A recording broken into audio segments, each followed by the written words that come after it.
Welcome, everyone, to Guitar Talk, episode 17. My name is Lee, and I'm the host of the Play Guitar podcast, and this is something that we do to have a lot of fun on the weekends. We've started doing these since the lockdown started, and they've been a whole lot of fun. Talked a lot about a lot of different topics, and today we are going to talk a little bit about recording. Recording has become a really important part of a lot of guitar players' lives.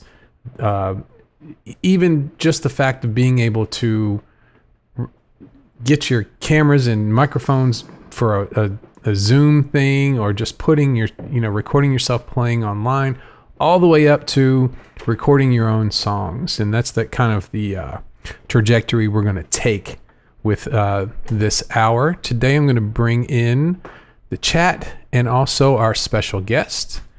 Let's see here. Here we go. Everyone, welcome Evan. There we go. Can you see me now? I think Evan can see everything now. I think I can see everybody. See you. I see the chat. I can even read it this time. Okay, good. We can make it even bigger. We have Coke's here. And Gloria's here. Great to see you. Evan's here too.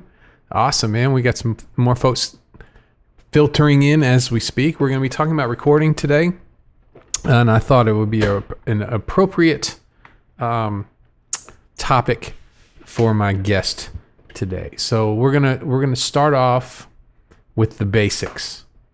Why would guitarists want to record? What are some of the main reasons that you would put yourself through this torture of listening to yourself play guitar or sing or any of the different reasons? So what are some, what was your first, Evan, what was your first intro into recording? That was 20 years ago, Lee, when I was in high school. I was in a band, and we recorded on one of those little Fostex 4-tracks. Right. And we took it pretty seriously. Although a lot of it was, the music was a lot of goofing off, to be honest. But we took it pretty seriously. And I guess the idea of being able to commit a musical idea to a medium, for your own consumption, for other people to hear. The idea of being able to structure something and put together a cohesive statement, it's pretty powerful. Yeah, it's powerful and scary at the same time. Sure. Too. Yeah. You brought up the Fostex cassette 4-tracks, Tascam cassette 4-tracks. I think that's definitely where actually my dad had a reel-to-reel at home. That was probably my first. I experimented with his reel-to-reel, and mostly it was just recording. I might have it was through his my dad's stereo, so I would probably just record stuff off the radio and things like that. And then it went to the cassette 4-tracks, and those were a lot of fun. They were a lot of fun. The quality, not very good. No good. Not good at all. But you could play something and then layer something else over it, which was like, it was amazing. Right. At home? Are you sure I can do that? So, yes. So you and I have something in common. Those were kind of our first serious, right? Yeah. Serious recording. Put a lot of time into it. Right. And, you can do nothing about hiss. You can do nothing about background noise. But the ideas where you could put your ideas down and share them, which was fun. So that was our first recordings, intro into recording. The next step probably, well, for yours it was with the band. For me, it was before getting in bands. I was doing that kind of as a loop pedal. As people use loop pedals now, I was, working on solos and stuff over that. Then I got into bands. I got in bands when I was about 15, and that's when we started using those for recording, and then also going in and having people who had a little bit bigger system to record our bands too. And that recording for guitar players is a different thing than putting just putting any old mic up and singing into it, or the big, when you record drums for the first time and you see all the work that goes into getting all the microphones just right. You think with a guitar, well, if I've got an amp, I just stick a microphone in front of it and I'm done. And sometimes that's the truth. But then when you're not happy with your sound, that's when you go down the experimenting rabbit hole. And we're not into modern day yet. We're not talking about modeling and all of those things, but the getting your amp, getting the way something, and this is the same thing with the voice too, getting something on recordings that sound like it sounds to you in the room is tough. Yeah. It's very tough. It never sounds quite right. And so you start to freak out and you start to think, what do I got to do to make this right? So the first $99 that's well spent for a guitar player who wants to record is most guitar players get the Shure SM57, right? And it always works. It's you put it in front of the speaker on your amp, and if it's not bright enough, you move it towards the center of the speaker cone, and if it's too bright, you move it towards the edge of the speaker cone. And if you want to hear a little bit more of the room, you back it up. If you don't want to hear more of the room, you put it right on the grill, and that's it. You're done, right? And I think of all the time that I went in and was trying different systems with two different microphones and all the different things that you could do, and room mics and all, and miking the back of the cabinet and the front of the cabinet and flipping the phase on the one on the back and all those different things. The tones that I was happiest with from recording was an SM57 right on the grill, done. And it's right. Touching the grill, that's right up against the speaker. That's right. And it sounds great. And we'll talk a little bit later about why that particular microphone works. And so anyway, that's step 2, right? So actually using a microphone and getting into that. But now we'll move into modern day. Getting a good guitar tone recorded, it's a little bit different now.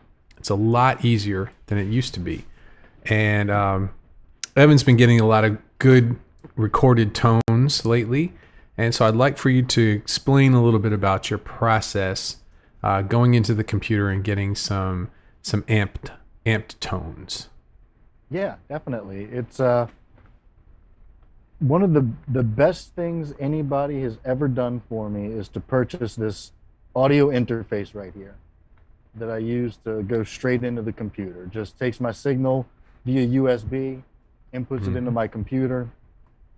Yeah. That's the easiest thing in the world. Yep. No noise, no setup, clean, done. Right. What I use for my modeling for my tones now is, it's actually multiple things, but what I start with is I put the clean guitar directly into the computer using the audio interface, and I record into my digital audio workstation, which I use Cakewalk. Right, which I do too. Everyone, it's completely free and it does everything you could ever want it to do. That's right. That's right. But it also comes with its own, not fully featured, but a selection of amp models. It's a series called Overloud TH3. Right. And it only has, I think, maybe a dozen amps, a dozen cabinets, a dozen pedals, a whole bunch of rack units. I mean, I'm saying it's only a dozen of this, a dozen of that, because when you buy the full featured one, Right. dozens or 100 of them. But as I said in the chat yesterday, it gives you a palette of sounds that you can work with. Right. And I know a tiny bit about what different amplifiers are going to do for you, what different effects are going to do for you. And to make an example, in my most recent song I was working on, I wanted a heavier rhythm part on one side and a chimier lead part on the other side. And they were recorded exactly the same way, using the same guitar into the same interface. But on one, I opened up this amp modeler and I used a Marshall type amp sim, cranked the drive finally up to about 4 on it and got a good crunchy tone. And on the other one, I pulled up a Vox sim, which would give me this nice high chimey tone, and added a tube screamer. It's like, to me, this is one of the most amazing things. I have never come anywhere close to owning a Marshall stack or a Vox AC30. Right. I will own a tube screamer. I mean, those are not prohibitively expensive, but to even own 2 different amps to record with for a lot of people is prohibitively expensive. Right. But I had the ability to experiment with all these different tones to decide what I wanted to use for my rhythm, what I wanted to use for the lead, and even had the sonic palette available to me to start tweaking it. Oh, these are kind of interfering with another. I need a little more high end on the Marshall. I need a little less high end on the Vox. How am I going to accomplish that? And you could get lost in it. You really could. Right. So we've opened up the can of worms about all of the wonderful things that are available so that you can quietly record and get some guitar tones that sound like you've got a cranked amp. Yeah.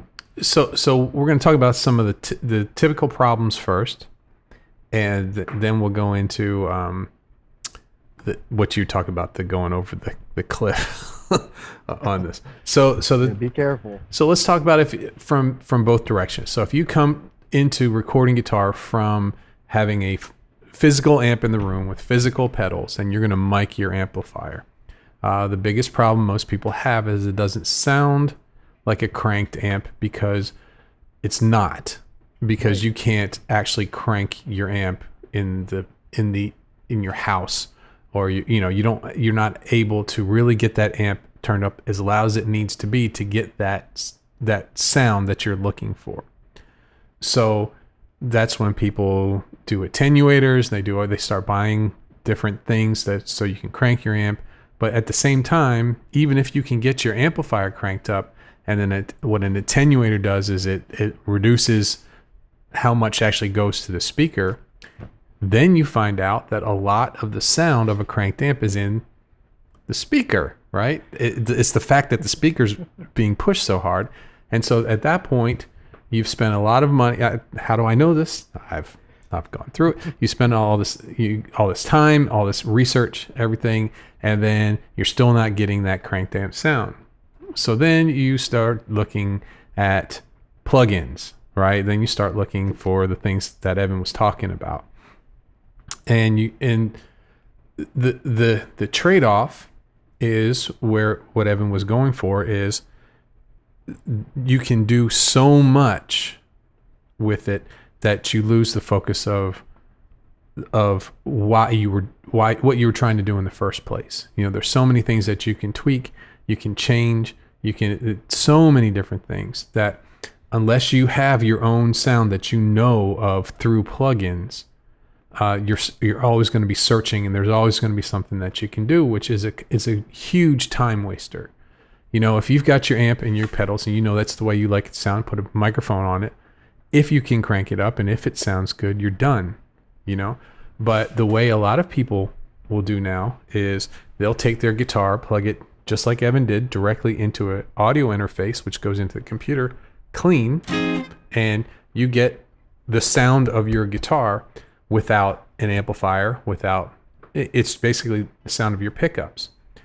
And a lot of people will record with that sound and then later go back and add the sound of an amplifier to that sterile sounding recording. And that's where people start to have a problem, trying to get it to sound a certain way. And then you have the other camp of people who they can't play like that. They don't want to hear that sound. They want to hear the sound already amped up, when they play, especially for lead guitar, because it's really tough to play smoothly with that plinky kind of sound to it. There's no sustain to it.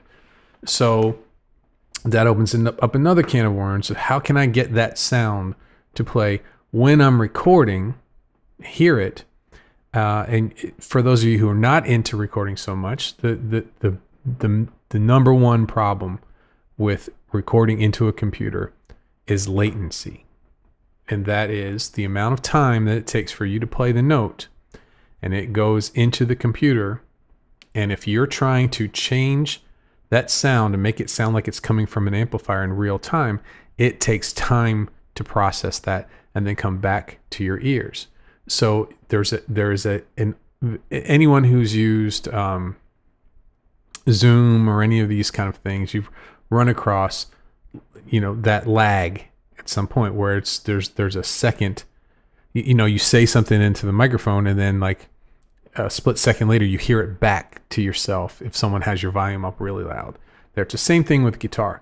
You played in there, and then if you're trying to hear what you're playing, it doesn't sync up with how you're picking, and so then that becomes an issue. And then people get bigger and more expensive computers, faster computers that lower that time, but it's still always there, So, Right. So there's a trade-off for everything, and you have to kind of find the way that works for you. So am I correct in saying that you recorded everything with the guitar without an amp first and then went back and? That's correct. Now, what I will say is that for just about everything I wanted to do in each song, I had already done it live with a multi-effects. Okay. So I had an idea, now not necessarily the amp modeling, but trying to find here I'm going to be very crunchy, here I'm going to be very clean. Right. So I tried to get an idea of the textures I wanted before I got into the computer. Good. And I think that's a good idea to prevent some of that overload where you can, it's great to have every color available to you when you paint.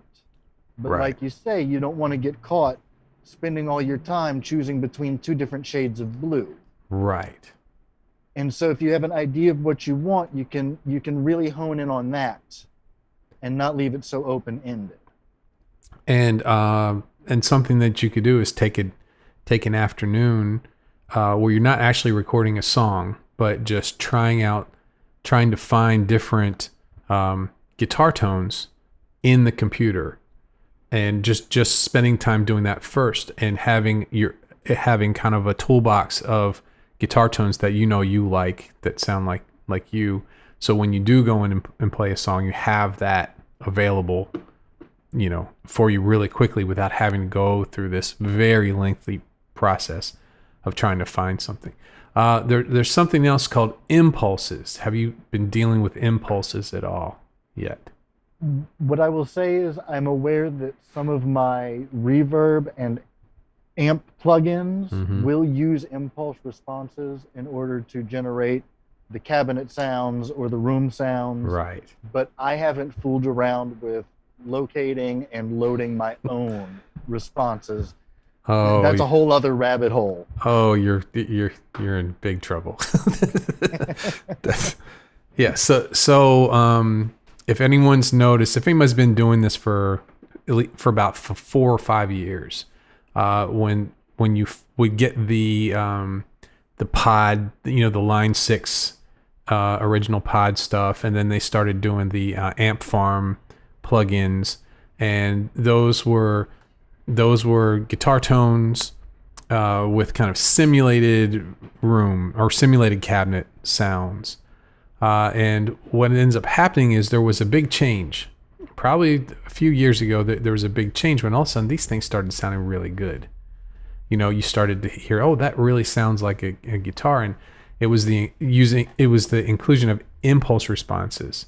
And basically, what it is, it's a real-time recording of the EQ of a certain room or a certain speaker cabinet, a mic'd up speaker cabinet where you can get the EQ response of a mic in a room, and then put your amplifier software ahead of that and run it through it like it's a speaker cabinet.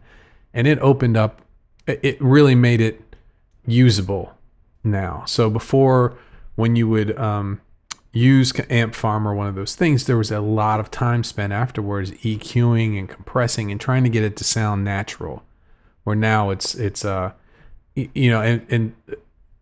now it's really in everything now, and so most of these floorboards that, like the Axe Effects and the Kemper and all that deal with impulses. At first it was like ooh and very expensive, and now you can get impulses for free and software that you can use to run them for free now. So it's a whole different. It's a science into this. So as we're going through this, right, we're getting farther and farther and farther away from jamming and having fun playing guitar, right? It's getting nerdier and nerdier and nerdier and nerdier. When most people, when they first get into recording guitar tones, they figure, okay, well, I'll press a couple buttons, get something I like, and go, and it kind of sucks you in, So we have the Tascam 4-track recorder. Then we moved over to digital recording with your computer. Now we're into getting amp tones in the box, is what they, inside your digital audio workstation. But what are we really trying to do? We're really trying to get some music down. So I want to talk a little bit about the easiest ways to get into this. And I want to talk a little bit about actual recording itself and mixing, because once you get past just putting some guitar down, there's some things that the average guitar player doesn't know about recording, and some very basic things that in a few moves can help your recording sound natural and sound, very close to what you hear on the record. But let's see. So let's check the chat for a little bit. I want to talk to the folks in chat for a minute. So Gloria, Evan Ars here, and Coke. Yep, congratulations, Coke. I bet you're having some fun times, man. That's wonderful. Let's see here. Okay, there we go. Coke says red light fever every time I record anything. We're going to get into that in a few minutes too. And Chris is here, Kevin's here, David's here. David says very difficult to get an audio interface right now. Most stores are sold out. This is interesting. It's a very interesting time that we're living in. We're all at home, and it's the perfect time to get into this stuff. And a lot of people are getting into recording, or at least plugging their guitar into the computer. And price gouging and out of stock items is something that you see every day now. But one of the nice things, if you have kind of a processor that has a headphone out, so you can't get a audio interface right now. If you have, I know any kind of, let's see, what is David's going to have the Spark amp, which the this, which is also going to be an audio interface. I have a feeling. I think it has a USB out. I believe so. Right. So I think you'll be set up as soon as they can get that to you. Right. But the good thing is your laptop or your computer has an audio interface built into it. It has a mic in on it, you know, the 1/8 inch, the 3.5 millimeter jack. Some of them now, like I know this computer I'm recording with now has a separate headphones and microphone input, but my laptop shares that. But there are ways to plug in if you've got pedals or anything that you play through an amplifier that has a headphone out. And a lot of practice amplifiers do have a headphone out that you could, you know, Radio Shack it up and get an adapter from quarter inch down to, you know, headphone and plug into your amp. And a lot of these recording programs, DAWs will allow you to use, all of them do, will allow you to use your computer sound card as an audio interface too. So that can be, even if you can't get one right now, you could try the headphone coming from whatever you're playing through into that too, and that could get you started while we're waiting for everyone to get their act together. You know, David says it does interface. They say it will be here on the 23rd, and you have a tracking number. Ooh. Let's see. Today is the 18th. That's 5 days from now. That is before next, the end of the week, David. That is next Thursday. I'm excited about that. So he's going to be on here next Saturday. Yes, next Saturday is Guitar Talk with David and the Spark amp. That's if he'll come on. So we've got a lot of people trying to record, and then they take their first step at recording like a song, like a full song. And we'll talk about drums and bass guitar and all that in a minute. But assuming that you get something that has all the instruments in, virtual instruments usually, mixing basics is a really important thing, and getting your levels up to where you can be heard. So if you put something up on YouTube or put something up there, it sounds it doesn't sound so low that people will move on to the next song. And so there's some things guitar in recordings, where the guitar is placed is a huge deal. Most people when they first start recording, they just put the guitar straight up in the middle. And if you listen to your favorite songs, especially for rhythm guitar, it's never right up in the middle. You know, the panning and moving the guitar and space is incredibly important. So talk to Evan about that. Talk about the panning. Talk about from the first time you were putting the songs together till this last one that I heard the other day, how things have changed, where you're placing your guitar across the stereo spread. Well, you know, I think that each time I've done the 2 songs now, and I start each of them basically up the middle. I'm just putting the ideas down, right, and I'm putting them up the middle. But as soon as I'm recording them, I'm starting to think about how I want to layer them together. It's a mess when you just keep them all on one channel, all in one place. Right.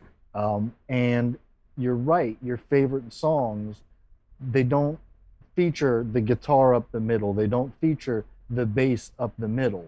They bring them in from different places to evoke a feeling of space, to evoke a feeling, or just to evoke a feeling. Somehow, sometimes you want to put a guitar all by itself so that when the bass comes in on the other side, it really makes an impact. Well, yeah. And so actually there's something called LCR panning, which is left, center, right. Right. And because a lot of people get into, well, I'll put this 36% to the left and like 43% to the right. And it's very hard to EQ that. Things get really muddy really quickly. You've got to amp. So if you look at how guitars were panned in the 60s as to compared to how if you listen to a modern recorded track now, it's very different. Now, what you'll hear typically is you hear guitars hard left and hard right for rhythm guitars and acoustic guitars. And then you'll have kick drum, bass, snare, and vocals all up the middle. And then in between, you hear the reverbs and the delays and a lot of times toms of the drums will be panned in a little bit to take up all that, in that space between them. And that's basically the formula now. I mean, that's basically what, when you get too far away from that, it starts sounding more like 60s music, which is really interesting. If you've ever been in like a bar or it's any place that's got music playing, and they maybe have the left side of the speaker all the way in the other there, right? And so you're hearing your favorite song just from one speaker for the first time. And especially classic rock, early classic rock, Beatles, they'll have it'll be just wacky. And Hendrix was like that too. You'll have all the drums on the left, right? And then like no singing, and then like all the vocals on the right. It's interesting. You don't recognize it, right? You're like, I didn't even know that guitar part was in there. That's right. And you hear it all the way on the right side without the vocals, Yeah. You hear the backing vocals come in, and you're like, oh, this is that song. I didn't even know it. And even up to Van Halen, where what they did with Van Halen was they put the live guitar, the main guitar on all the way on one side, and then they have the delayed or the echoey reverbed up guitar on the other side. And so if you're just hearing that other side, you're like, what is this some sort of B take? Like what, it doesn't sound, the guitar doesn't sound that great. And then you bring the other one in. So that's a big deal when people are starting to record their own songs, and knowing where the guitar's placed is the first problem that people have. And they don't even think of that as a problem. They think, well, gosh, it sounds muddy, or everything sounds jumbled. I can't get it to sound mixed right.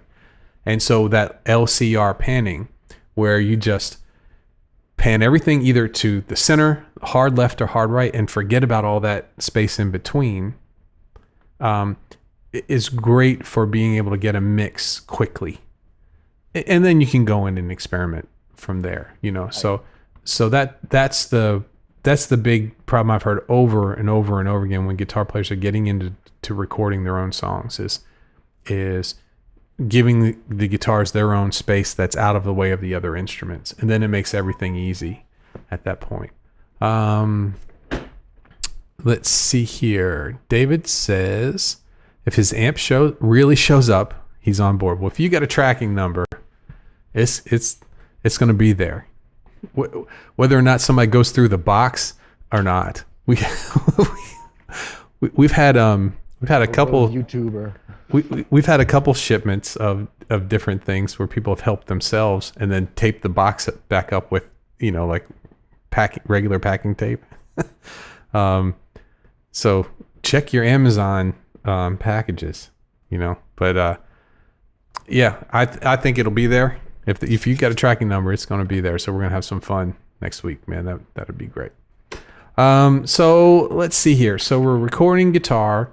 We've talked about, guitar into an amp, into a microphone.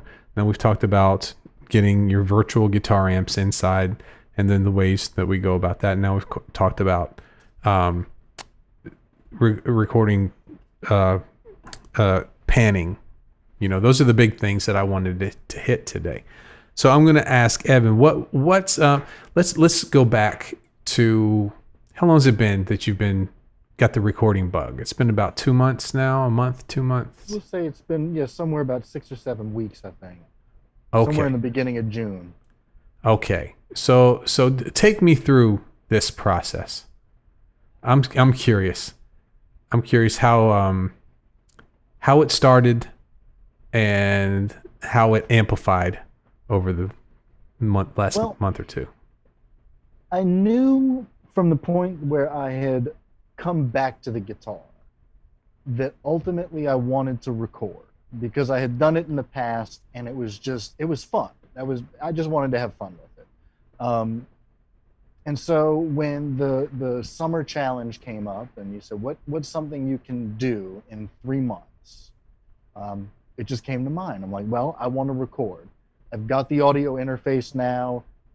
You can get the software easily, so you can get set up pretty easily. And I'm like, it's time to go ahead and do something. What I didn't expect was the level of intrigue and satisfaction that I found in being able to pursue these very small ideas and turn them into larger musical statements. And from the time I started my first song that I posted on the Facebook group, it really just started as a riff from C major to E minor, Mm-hmm. C major to E minor. And I just put that initially in the looper for a little while to kind of let it marinate. What is this? What does this sound like? But because I enjoyed it, I was able to leave it there, listen to it, build on it. And once I started seeing pieces come together, that's when I got hooked. I'm like, wait a second. Okay, I had just these 2 chords here, but now I've added 2 more chords here. And I put them together like this, and suddenly it starts to sound like a song. And it doesn't just start to sound like you're piddling around putting a song together on your acoustic guitar. It's completely different. You've got this recorded part here. You say, well, what if I layer it this way? You layer something else on top of it. And I don't know, there was just something very intoxicating about taking these small ideas and building upon them and starting to hear musical statements develop from them. I don't know how else to put it. Well, that was wonderful. That was great. Makes me want to go start doing some recording. You know, you've got it, man. You're hooked. You're hooked. I am hooked. But it's amazing, and that you can do it now with such a low barrier to entry. Yep. It's like, well, why not? Yeah. When you start getting into recording, and especially coming from it, let's come from us, from guitar players who are working on playing guitar, and we're working on different things. We're trying different chords. We're getting our chord shapes down. Then we start doing our scales. We get our scale patterns down. Then we start doing some phrasing and learning some riffs and those things. And it's like you're going from one thing to the next thing to the next thing to the next thing. And that's good. We're on a journey. We're trying to get better. But when you have having a recording is the closest thing you can have as physical evidence of what you've been working on, right? Yeah. So, which is very, it can go either way. You know, it can either shine a flashlight on what you need to work on, you know, but it does. But it also is very exciting because you can share it with other people. You can document a space and time, you know, play a section of your playing that you may never be there again. You know, you may never play this way again. You may be on to something else. And to be able to go back and listen to how you played at a certain time, it's really important, really important. And to be able to say, I did this, you know, I worked hard, I learned how to do something, and now I've packaged it in a way that I can share it with other people and be proud of it. You know, I've talked to you guys a lot about how I'm transitioning from my group classes to my online classes. And at the end of every one of these levels, we had a recital. And that was the tangible evidence. You got your t-shirt, you got your piece of paper that said, you just finished 204, right? And you got up there and played, and there's a recording of it, you know, and you can go back and watch yourself playing with the band in front of all, you know. We had a lot of people at a lot of these things. It was really neat how, especially for the beginner class, the people who thought, oh, I don't know, maybe I'll pick up guitar. That sounds like fun. And within, at the end of 12 weeks, you're playing in front of, you know, 150 people. You know, that's a quick, you know, that's a quick movement. But having that tangible evidence that I've worked on something and here's what I did. Okay. And now that's kind of your milestone. And so now I can move forward.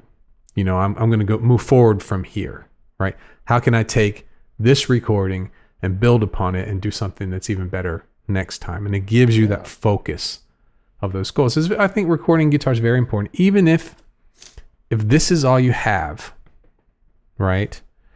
This is a video and audio recording studio in your pocket.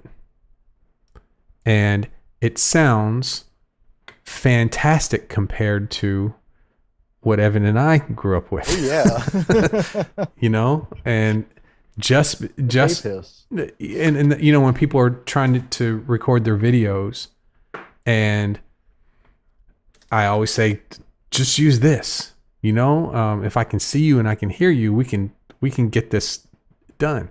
But of course, no one stays with. They always move on to something fancier and better. But you know, I just think recording is very important for people. One of the people that I always recommend is Graham Cochran. So if you're interested in recording, and he's a guitar player too, and if you're interested in recording, and he has, it's called the Recording Revolution. I took recording in college, right? I took an actual recording class. I had a great teacher, but it was a lot to it, and a lot of it dealt with these big consoles that we were recording on, and it was great for me to get the flow and seeing how that's done. The problem is, after that class, I never recorded on anything that big again. You know, I didn't have those opportunities. So I tried to take those ideas and boil them down into a audio interface and using, I used Dr. T's software when it came out, and that was on my Amiga. You remember Amigas, right? That's where it started. And that started off just being MIDI. And I used MIDI to trigger synths. Actually, in college for my junior and senior recitals, I did those. I think I was the first person in the school to do that. I did those. Half of it I had to have a live band, but for the other half of my recitals, I did it all with MIDI triggering synths and me playing my guitar on top of those. I wish I had a recording. Maybe there's a recording somewhere. I don't know, but and then from Dr. T's, it went to Digital Performer, which was the first time that it went from Amiga to the Mac, and the Mac was the next audio recording thing. So Digital Performer was where it started, and that would fill up a hard drive in a second, because hard drives were very tiny back then. Very small. Right. And it's gone on from there. And then I ended up with Cakewalk, and Pro Tools came out at the same time. Pro Tools didn't do MIDI, and I had been doing a lot with MIDI, so I went towards Cakewalk, which started off as just MIDI recording, keyboardy type stuff. And then they all basically stole from each other over time, and they all do the same thing now. So if you're getting into that, I'm going to do a video series about getting into using Cakewalk, because it is the same exact program that people have been paying thousands and thousands of dollars over the years, and all of the upgrades that have gone through all of that. And then they went out of business. Gibson bought them, tried to do a subscription service, which fell flat on them. And plus, Gibson was losing their shirts anyway. They sold it now to BandLab. Yeah, BandLab now. And BandLab is using it as I'm guessing, advertising for their other services. Like, come in here and join for BandLab, and you can get this for free.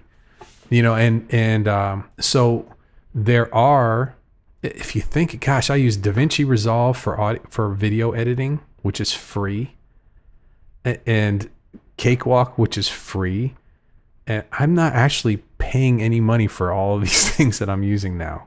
Where in the past, democratized. Yeah, and I've been paying for years on those. So yeah, if you're into recording, it's a great time to get into it right now. There is definitely a learning curve, and Evan's going through it right now. How about drums? How about putting drums? That's the next thing I want to put drums down with my guitar. Yeah, drums are a different thing. Now, I apparently have, well, my brother's awesome, but he apparently just came up with all this stuff at the perfect time. He got me my audio interface for Christmas, but for a brief time, my nephew was staying here in town, and my brother lent him a MIDI keyboard and a MIDI drum pad. Mm-hmm. And it just got left behind. My brother called me up and said, "You can take that stuff if you want." So that was great. But what I found quickly is that programming your own drums is a very, very involved process. Yeah. It was no problem on my first song. I wanted something sparse, something with a simple hi-hat pattern and then your basic bass and snare. And I didn't need anything else. That was going to work fine. And I could do that on the drum pad using finger drumming. Mm-hmm. They make it very easy to snap it all to beat within the software. So even though my drum skills aren't that great, I was able to, create something in the software. For my second song, that wasn't going to work. Right. And I see a lot of people who, they'll say, you can start by doing your hi-hat here, and then you layer your kick, you layer your snare, you layer your toms, you layer your cymbals. And sure, I suppose I could do that, but it just seems like not more work than it's worth, but another hurdle, another set of skills I need to learn. I need to get a better understanding of how drum patterns work if I'm going to program my own drums. And all of a sudden, that looked like a pretty big hill to climb if I wanted to be able to come up with something that was a passable track with a real rhythm section. But, things are so much easier now than they used to be. And there are tons of drum plugins that will, in some cases, just trigger loops. One that I found, which is fantastic, and it's completely free, is called Jamsticks.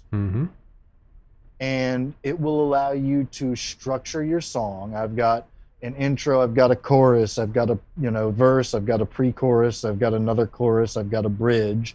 My bridge is 8 bars, my choruses are 4 bars, but they repeat. And you can build a drum section. And then you can go in and tweak it if you want.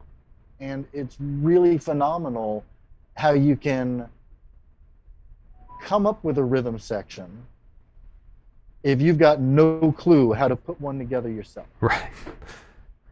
So how this started is they would use audio loops first. That's how we came into it. So a lot of people buy these CDs and they'd have it's a drummer playing 2 measures. and then you would loop those measures. And people, that's how the in the box drum started. And the problem was if your tempo was really slow or really fast, you'd have to stretch those loops, and they started sounding strange after a while. So to fix that, they started using MIDI information. So you see these electronic drum kits, right? And if they're not plugged into something that makes them sound like drums, it's just basically information. When you hit the pad, how hard you hit the pad. And so now what they've done is they get drummers to play beats, and they're just recording what they're actually doing, not the sound of the drums. And in the plugins, they have all the sounds already pre-recorded in there, and it's just you can bring in different loops from different drummers that are triggering those sounds. And the one that I've used two, which is Steven Slate drums and then Easy Drummer. Those are the two that I use, and they're both paid. I haven't used the free ones because I already have the pay ones. I haven't checked those out. But also Cakewalk had Session Drummer. I don't know if that comes with the free version or not. I think it might. They have Studio Instruments Drummer. That one's not that. Build loops. Yeah, that one's not that good. But they had one called Session Drummer that was pretty good.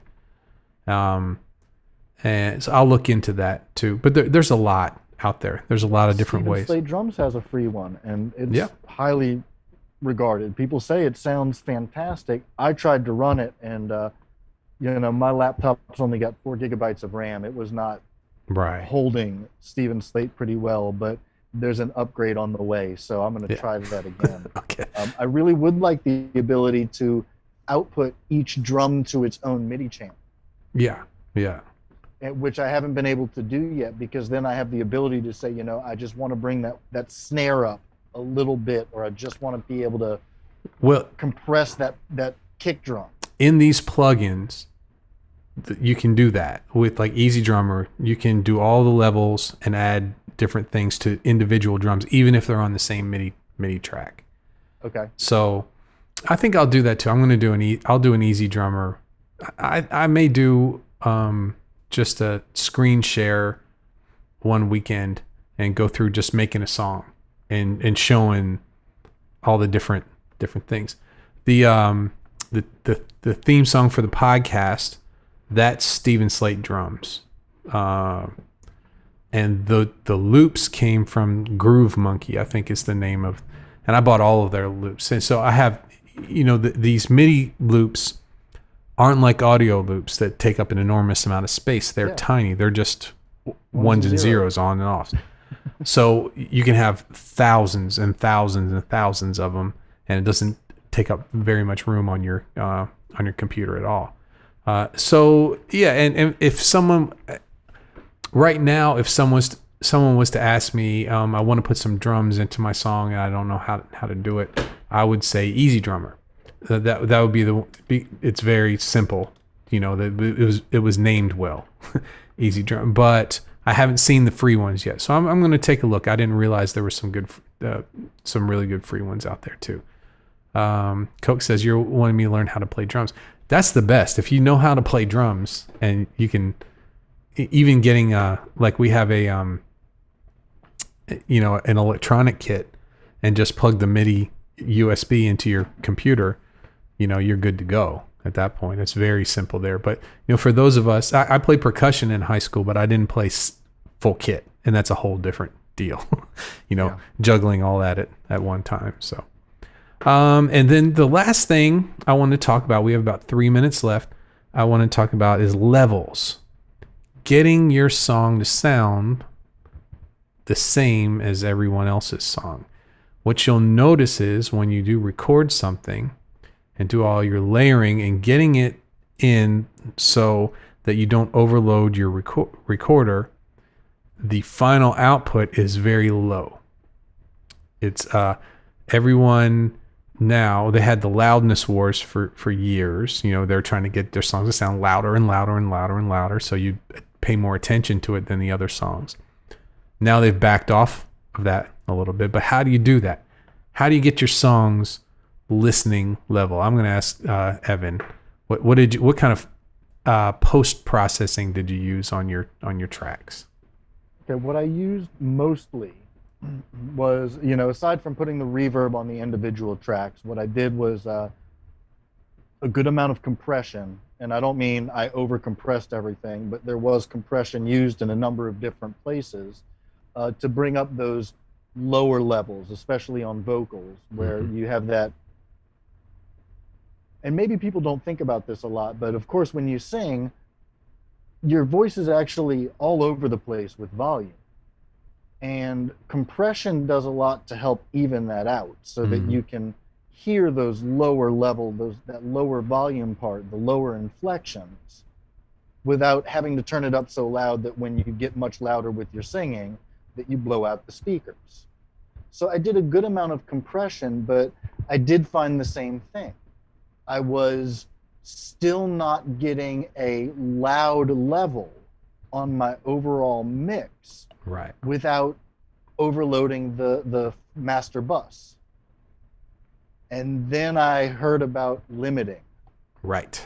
Here we go. And that's what I found was a decent limiter that I could use that would allow me to turn everything up, but limit the decibels so I never clipped. So back in the day, when people recorded their songs, famous songs that you've heard, were a low level, just like everyone else's. And what they would do is, then when they were done, they'd print it and they'd send it off to the person called the master, the person who did mastering. And what they would do is raise the level of the total track up to a competitive level, add some compression in there to make it so it's not, if it was too loud, it wouldn't be peaking, it wouldn't be adding distortion to the track. And then the mastering engineer, they would put all the songs in order that were going to be on the final album and make sure that they sounded good going from one song to the next to the next. You didn't have one song that was too loud or too quiet and those kind of things. So we've got to basically we have to do everything now. We're the players. We write the songs. We're the mixing engineer, right? And now we're the mastering engineer to present producer, it to you're the band.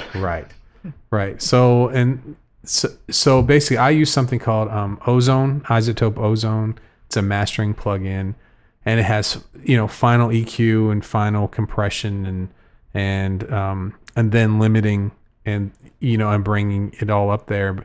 And there's different ways that you can do it, but making sure that your song is presentable and a low level song is going to it's going to get lost. When you're hearing other songs and then all of a sudden you hear one that's low level, it's not a positive reaction people have to that. So you have to get your levels up, not Metallica volume, but like at least listenable levels. You got to grab attention somehow. Right. So I think we did as good as we could do in an hour. We've kind of, it's a big subject. We've done the overall history for guitar players of when you're starting, some of the pitfalls that you'll see, and then the next steps that you want to get to. And these are the things you have to look forward to if you're going to get into recording. And it's fun. It's fun and it's worth it. Fun. It's a great way to apply your skills practically. That's right. That's something I did find that it was really fantastic to sit down and say, I want to come up with a counter rhythm part to this, and I can't make it sound, I can't use these same chords. I've got to find other voicings. I've got to find something different to do on the fretboard to make this interesting. Right. And how do I apply the skills that I've learned to do that? Yeah. And that's what it's all about. That's what it's all about. And, it's a good thing we have it now because, the other avenue is going out and playing live. Yeah. And there's not a whole lot of that going on right now. Although there is some. You do see it. Yeah. I don't know how Yeah, much but, longer they're who going to. knows what the future holds right now. That's right. That's right. I make no predictions. That's right. Well, okay. Well, Evan, thank you so much for hanging out with me for this hour. This was Thanks for having me. very cool that you made the time to share your everything that you've been going through the past 2 months and the ups and downs. And looks like you're recording for good at this point. I think so. Yeah, you're I think into so. it. I'm having more fun than I expected. That's good. That's good. Okay, I'm going to thank Dino and Coke and Kevin. Thanks for hanging out. David, Chris was here. Hey, Chris, good to see you. And Gloria, and everyone else who was watching and listening to the show. If you haven't been in the chat, Gloria says thank you for sharing, Evan. So awesome. Thanks, Chris, too. That's great. That's great. And so we're going to have a good rest of our weekend. I'm going to get some more videos done this evening and see you back here tomorrow. Tomorrow's just going to be our open hangout at 4:00. And then Monday we'll have the podcast. So we got a lot more in store for us this weekend, and I appreciate seeing some familiar faces here.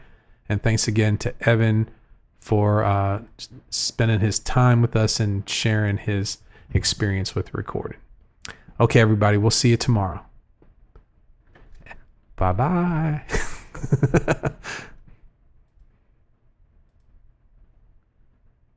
There it is. All right.